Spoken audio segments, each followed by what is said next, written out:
Hello and welcome to my channel. My name is Nick Dyson and I'm here to help you unlock your future. Now, if you clicked on this video, you've probably been in public speaking, looking to get into public speaking or something of the sort. Body language is something that is vitally important for public speakers and it's often overlooked. We focus so much on the content, the delivery, what quotes we're going to use, what stories we're going to share, and we miss out on body language. But I was in competitive public speaking, did a lot of public speaking in high school and college, and I'm here to share what I learned and what I know, and hopefully it helps you in your journey of public speaking. You can go and find tons of videos, tons of resources on communication, public speaking, body language, that kind of thing. But what I want to do is I want to give you a trendy way to remember body language.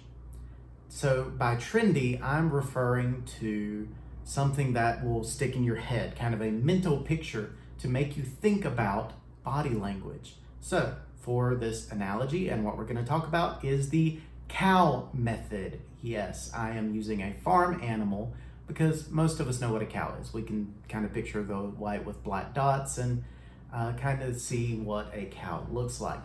So when we think of that, and it'll be cow with two W's, but hey, mental picture, it helps us remember. This is going to help you remember and learn body language as a public speaker.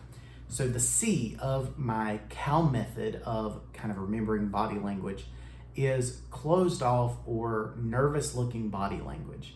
So this is the type of body language you do not want to have. You do not want to show this. This is you crossing your arms, you're shying away, you're covering your vital organs. It is a subconscious survival method that is ingrained in our brains.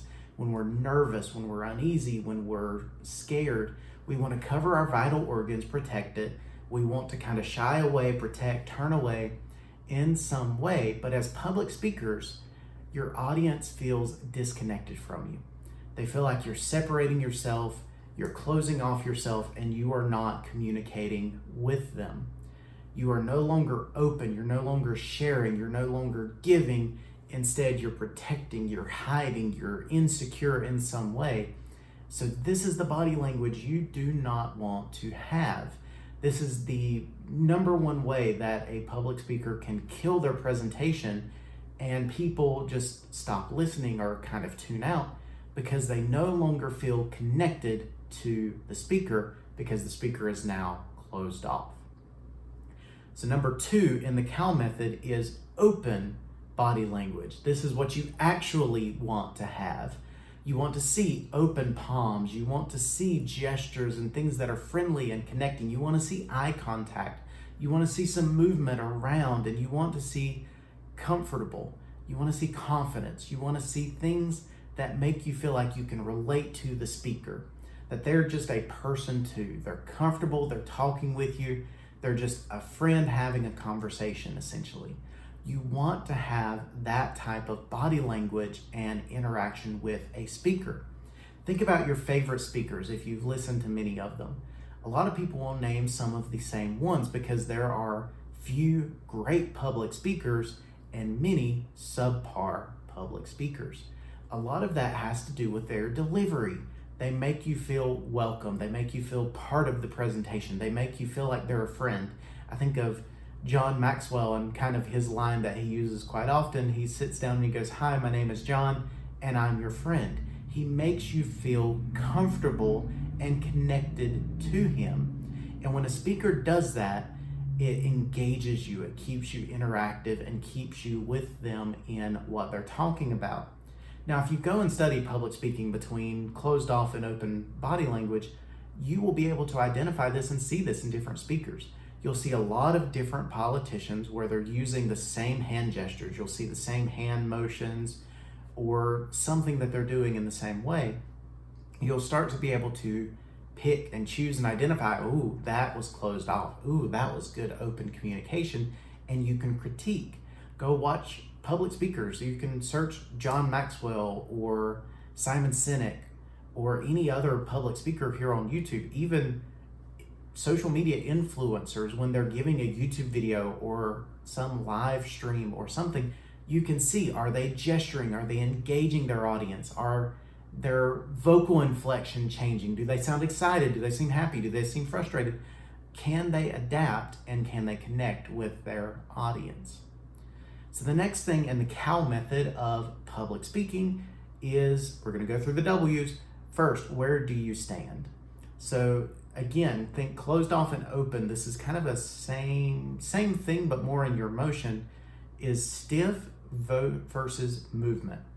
Now, I think we've probably all seen public speakers in some way where they just stand in the same spot, they don't move, or maybe they talk to one side of the audience and they are just looking this way the entire time. And if you're sitting over here during the presentation, you are not engaged because they're looking away from you, and it's frustrating. It is so frustrating when a speaker talks to one side of the audience or the other, or even better, my favorite is when they talk to one side of the audience for half the talk, and then their brain goes, oh yeah, I haven't talked to the others, and they turn and look the other way and completely ignore the original audience. Take some time, move around, focus, look at different people. If looking at people makes you a little nervous, keep the interaction short. Look at different people. If you see some people that are smiling and engaging and comfortable, look back at them more consistently, because they're the ones that are engaging, they're responding, they're seeing and open to your talk. If somebody's giving you hateful glares, you might not want to look at them because they're already turned off to your message. They don't care what you have to say anymore. You can just ignore them. But if they're open, they're engaging, and they're receptive, then engage them.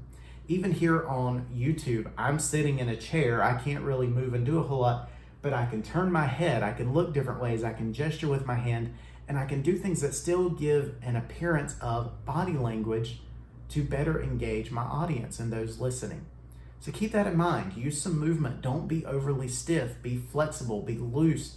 That gives, again, the appearance of comfort, adaptability. It gives some stage presence to you. Don't stand in the same place on a stage. Walk around. Look at different people. Don't stand strictly behind the podium, and I'll talk more about that in just a moment. But move around a little bit. So the second W of the C.O.W.W method is, where are your hands? So the number one thing that I think people do in public speaking is they hold on to things. They don't want to be closed off. They don't want to cover up their body. So instead, they latch onto a podium, they grab the podium, and their hands do not move. Honestly, I think if most of the podiums were not bolted down or really heavy, they'd probably pick it up and carry it with them across the stage. Why do people hold on to podiums? I don't know. Honestly, I don't like podiums. I never really liked them. I use them, yes. I would put my notes on them, but then I would stand to the side of them because I did not want to hold on to them or to feel like I was going to carry it with me. Podiums stay where they are placed. So that's one thing. Do not hold on to the podium. Do not rely on it. Do not prop up against it. Use it as a crutch. You can briefly, but if you stay there longer than a few seconds, then you're staying there too long. Move around, be flexible, be engaging. Don't stand or lock your hands into one position. Actually, the next thing that happens in using your hands is the problem that I had, which is a little different. I had the problem of sticking my hands in my pocket. It was a bad habit that I picked up over the summer in between semesters of college. And when I came back for the fall semester, I was in a public speaking class, and it was a regular thing. I picked up this bad habit of sticking my hands in my pocket the entire time I would give a presentation. And my teacher would write on there, hands in the pocket. Why are your hands in the pocket? Get your hands out of your pocket. Hands in pocket, underlined. Like, it was on so many different rubrics that I was getting graded on. It was a problem that I had and a habit that I had to break. I had to consciously tell myself, and I even wrote it on my notes and my outlines, are your hands in your pockets? Hands out of your pockets. Use hand gestures. Things like that to remind myself to use good body language. Because by sticking my hands in my pocket, I limited my movement. I would then become stiff. I would then become closed off and not engaging to my audience, and it hurt my speeches and my presentation. So again, C.O.W.W method. Are you closed off or are you open? And then where do you stand? How are you moving? And then where are your hands? So when you're giving a speech, you're giving a presentation, think about the cow. Think about your normal milk cow. I'll put a cute little cartoon cow here in the video. Closed or open, where do you stand? Where are your hands? If you remember and do those 4 things, or think about those 4 things anytime you give a presentation, that is the only body language tips you need. We can go into all kinds of advanced stuff, and if you're a professional public speaker, maybe you need the advanced stuff. For most people, giving business presentations, a speech in a college class or a high school class, or standing in front of their church teaching a lesson or preaching a sermon, these are the only 4 things you really need as far as body language. Anything more advanced than that, let's leave that to the professionals. I may do another video on more intermediate or advanced body language tips in the future, because I do know them, I do employ them, I do use them, but they're not overly important. They don't add a ton of value unless you are in a paid speaking environment delivering keynotes or those types of things. So they do matter, just not as much as these basics.